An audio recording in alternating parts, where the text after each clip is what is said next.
Hindi. Chu Chen, hindi ka pwedeng maging ganito kawalang puso. Chu Chen, nagkamali ako. Magkabalikan na tayo, Chu Chen.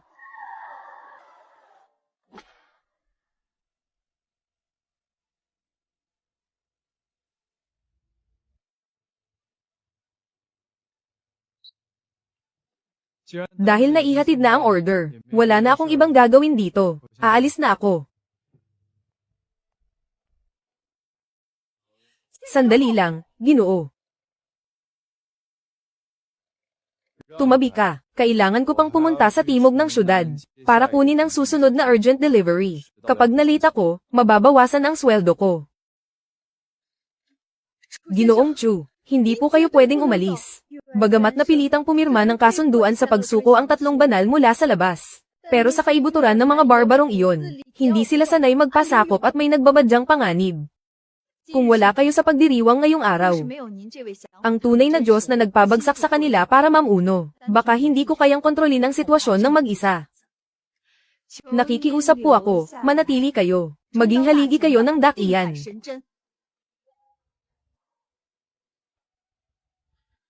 Nagsasanay ako sa mortal na mundo. Nagde-deliver lang ako ng parcels. Ayokong makialam sa gulo nyo. Wala akong interes.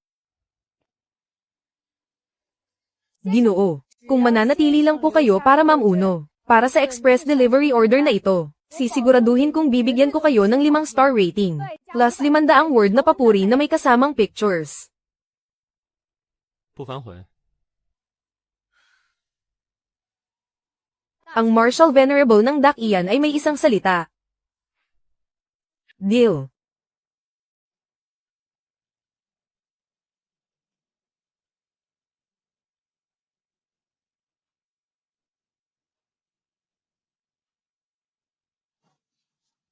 Ang 500 word na good review, sapat na siguro para mapanatili ko ang titulo ko ngayong buwan bilang Gold Medal Rider.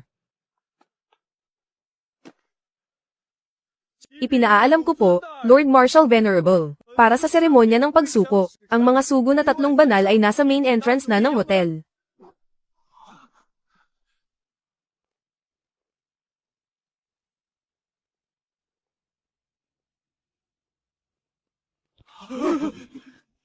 HMPH.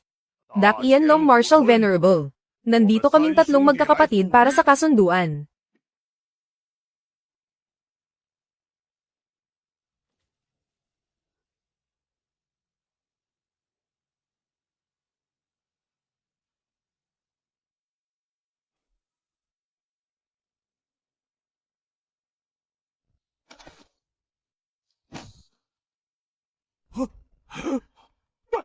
Nagbibigay pugay sa kagalang-galang. Hindi namin alam na nandito ang kagalang-galang, patawad po sa aming kamatayan.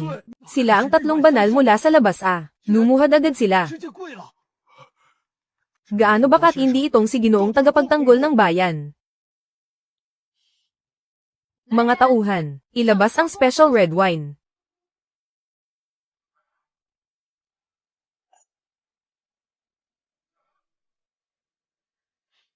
Ang kapangyarihan ni Ginoong Chu ay walang katapat. Ang pagprotekta nyo sa Dakian ay isang malaking biyaya para sa lahat. Iinumin ko na po ito bilang paggalang.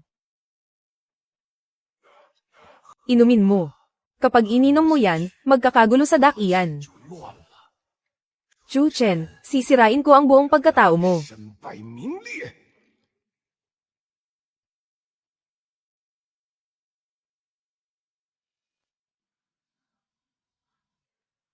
Teka lang. Ginoong Chu, ang alak na ito. Nawawala ang aking true chi. Hawakan niyo siya. May lason. May nagtangkang lasunin ng Marshal Venerable. Ito ang God Eclipsing Powder. Anong God Eclipsing Powder? Ang number 1 forbidden drug mula sa labas. Walang kulay at walang amoy. Espesyal na sumisira sa protective true chi. Ang malalang kaso ay siguradong mamamatay sa loob ng 2 oras. Kahit ang mga Diyos ay hindi siya mailigtas. Mga Lord Marshal Venerable. Nilason siya ng lalaking nagngangalang Chu na ito. Elder Wang. Hindi ba't ikaw ay? Nakatakas ako mula sa bingit ng kamatayan, para lang ibunyag ang konspirasyong ito. Sa express package na dinala niya kanina, siguradong may nakatagong matinding lason. Gusto niyang lasunin ang Marshal Venerable, para agawin ang kapangyarihan ng Dakian. Tingnan niyo siya, isang basurang delivery boy. Paano niya mapapaluhod ang tatlong banal? Dahil ito sa pakikipagsabuatan niya sa mga puwersa sa labas. Isang palabas lang ang lahat. Isang payaso na naglakas loob magmagaling sa harap ko. Ikaw na basurang delivery boy. Lumabas din ang tunay mong kulay. Hulihin siya. Lahat kayo. Ako ang pinaka nakakaalam sa pagkatao ng lalaking ito. Tama. Matagal ko nang alam na masama ang ugali niya. Isa siyang manloloko. 3 taon siyang palamunin sa pamilya Liu namin. Nagtanim siya ng galit matapos palayasin. Naghihiganti siya sa lipunan. Hindi siya ang ginoong tagapagtanggol ng bayan. Isa lang siyang manloloko na may alam na kaunting itim na mahika. Ano pang tinutunganga nyo dyan? Nasa panganib ang buhay ni Lord Marshal Venerable. Hulihin nyo agad ang mamamatay taong ito. Patayin siya rito mismo.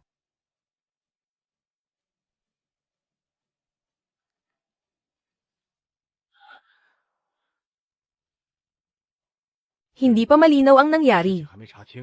Huwag kayong padalos-dalos, mga walang kwentang tanga. Kung hindi kayo kikilos, ako mismo ang gagawa. Patayin.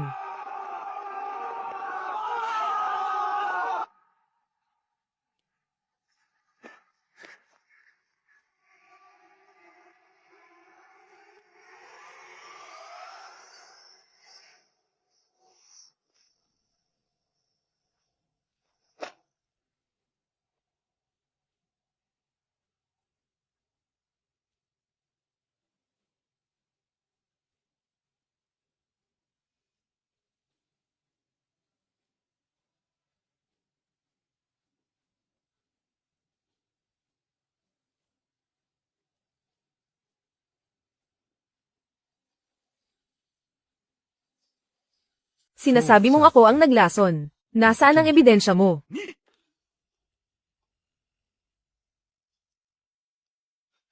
Ebidensya.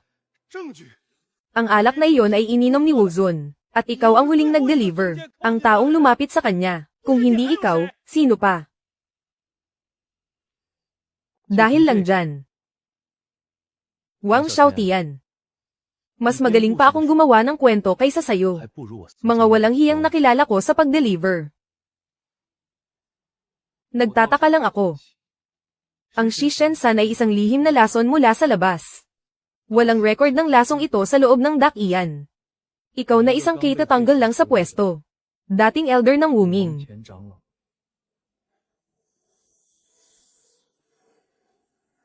Paano mo agad nakilala ito?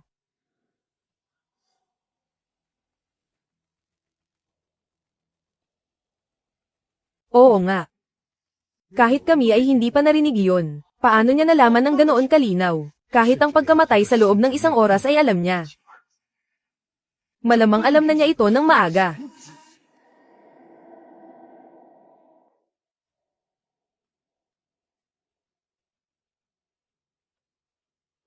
Ako, nabasa ko ito dati sa isang lumang libro. Sa lumang libro. Mamatay ka na. Ikaw na. Delivery boy na tanga.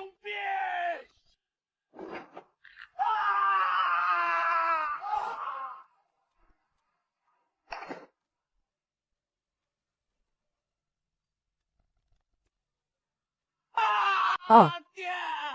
Tulong.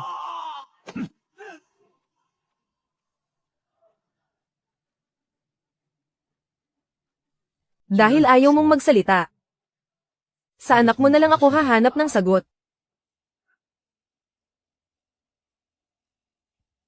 Chu Chen, bitawan mo ang anak ko.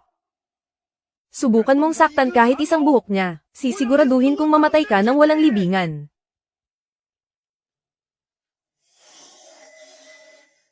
Soul Search Technique.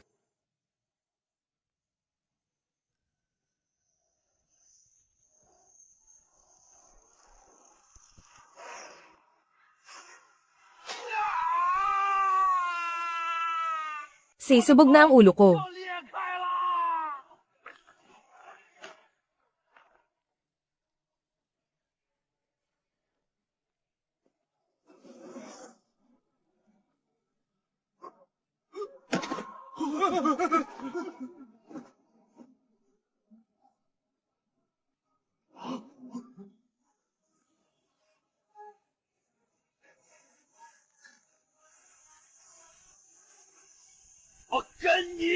Lalabanan kita.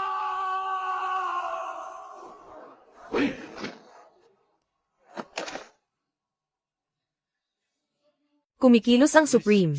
Ikaw na lang Gam ay naglalakas loob na maging arogante.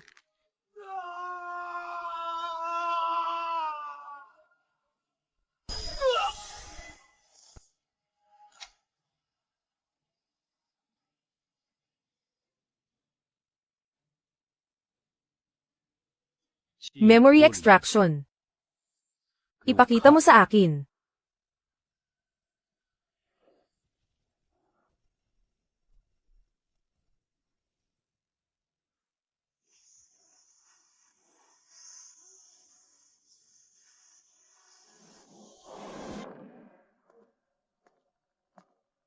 Ibigay mo sa akin ang Shishensan. Gusto kong mamatay si Ye Qingyu. Para magkagulo ang dakian. Kunin mo. Isang patak ay sapat na. Para patayin si Wuzun.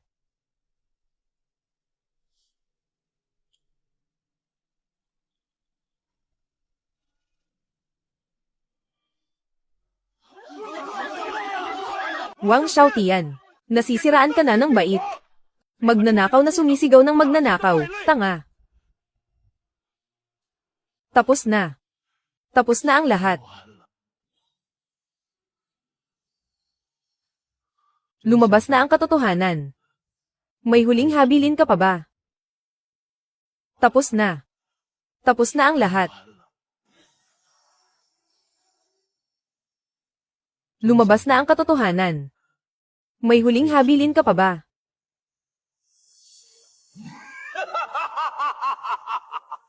Ang huling habilin ko ay isama kayong lahat sa kamatayan ko.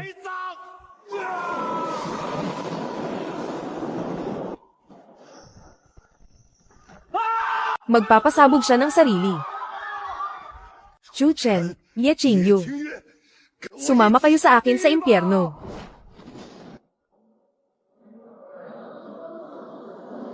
Ang liwanag ng butil ng bigas ay naglalakas loob na makipagkumpetensya sa maliwanag na buwan.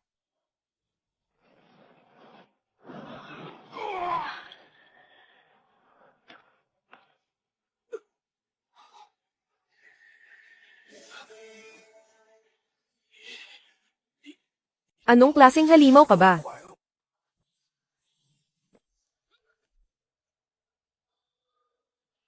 Dalhin siya sa baba.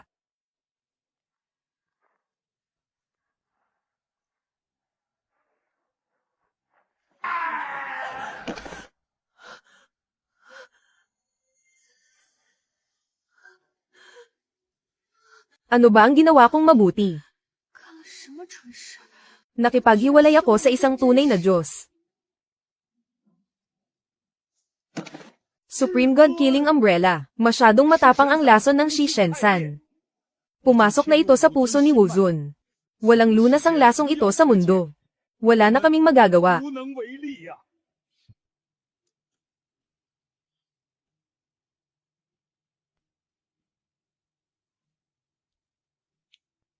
Walang lunas.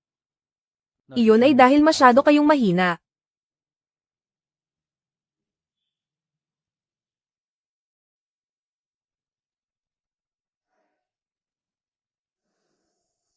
Nandito ako. Hindi siya kayang kunin kahit ng kamatayan.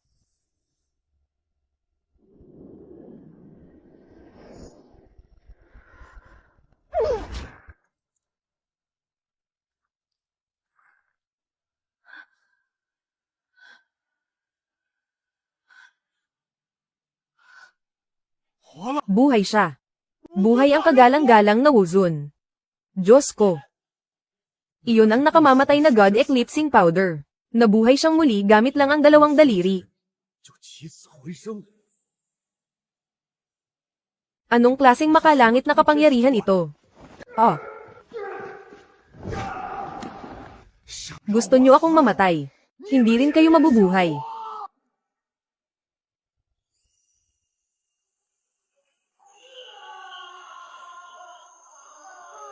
Anong ginagawa niya? Pigilan niyo siya, bilis.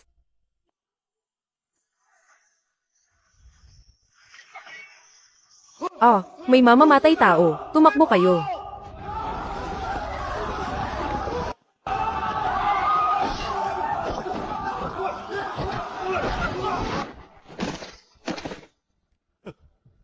Sumama kayong lahat sa akin sa hukay.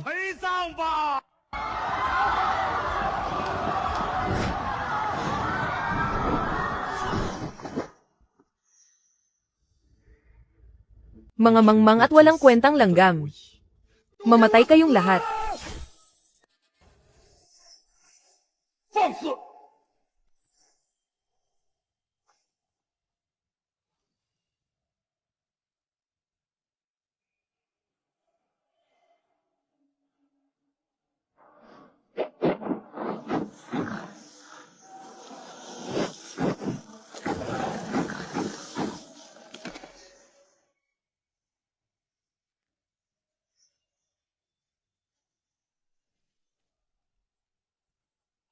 Kagalang-galang na tatlong santo. Mga baliw ba kayo? Bakit nyo pinagtaksilan ang mga taong tumutulong sa Daiken? Nagbibigay pugay sa kataas-taasan. Siya pala ang kataas-taasan. Maawa po kayo sa buhay ko.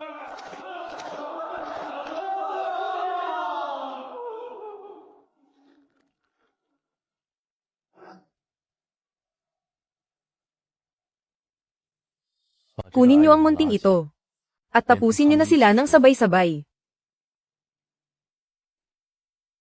Masusunod po.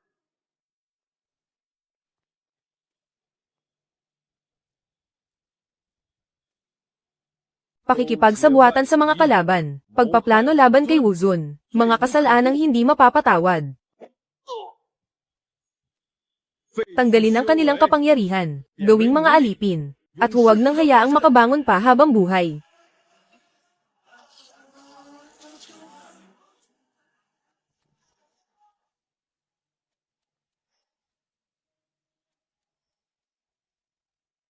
Walang kapantay ang inyong kapangyarihan, Ginoong Chutran. Nagpapasalamat ako sa ngalan ng Daiken. Nakikiusap po akong manatili kayo sa Daiken.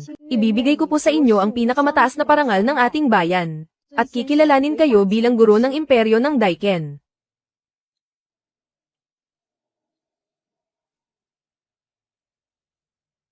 Hindi na kailangan. Tapos na ang mga deliveries ko. Kailangan ko nang umuwi mula sa trabaho. Hindi ko pwedeng palampasin ang perfect attendance bonus ko.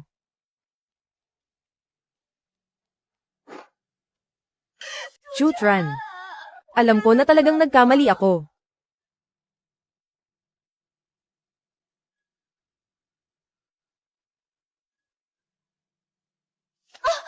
Luna Oktuyet, matagal na nating pinutol ang anumang ugnayan natin. Huwag mo na akong guluhin. Bakit? Nagkakamali ka. Ang pagpasok ko sa pamilya Lunoon at pagtitiis sa mga pang-iinsulto mo sa loob ng 3 taon ay pagsunod lamang sa utos ng aking guro upang patatagin ang aking puso sa mundong ito. Sa iyo, wala akong naramdaman kahit kay titing na pagmamahal.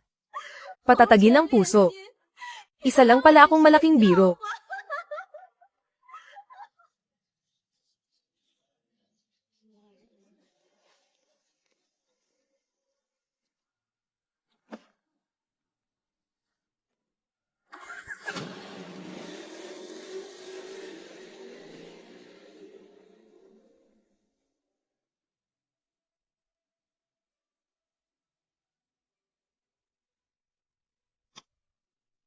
Ang Daiken ay hindi kailanman mapipigilan ng tunay na dragon ng kalangitan.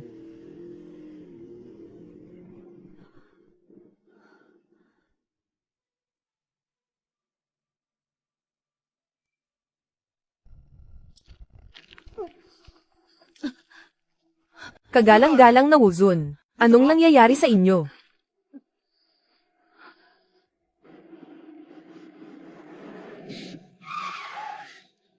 Ang enerhiyang ito, sumabog ang natitirang lason ng God Eclipsing Powder.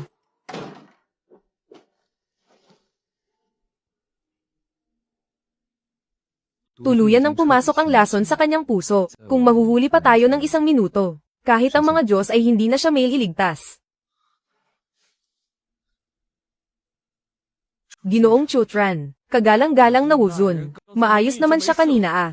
Paanong bigla na lang, lumabas kayo. Bantayan nyo ng mabuti ang pinto, huwag kayong magpapapasok kahit isang langaw. Masusunod po, babantayan namin ito hanggang kamatayan.